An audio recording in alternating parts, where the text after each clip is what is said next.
Karibu sana katika kipindi chetu cha sanaa na utamaduni. Lakini kwa kuwa tuko wakati huu wa msimu wa joto, tunazungumzia masuala ya utamaduni na utalii.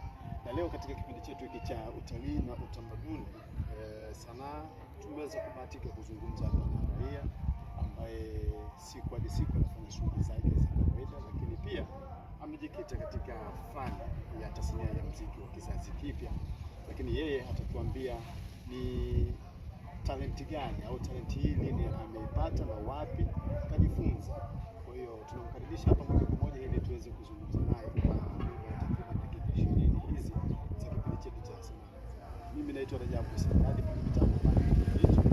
Tunakualika tuwe pamoja katika ndani ya dakika hizi 30 katika kipindi chetu cha utamaduni na utalii. Bwana, habari yako? Karibu sana Radio Mozambiki.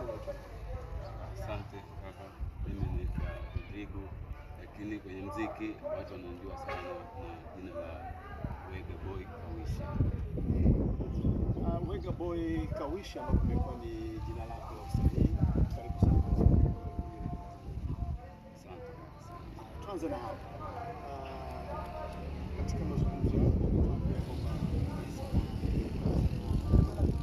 labda kwa historia fupi tu za kazi ya maisha na usikizaji wetu wa Radio Mozambiki hii shughuli yako umeanzia na ni kitu gani ambacho kilikufanya moja kwa moja ukadiri moja katika tasnia hii ya muziki? Shughuli ya kuimba mimi nimeanza tangu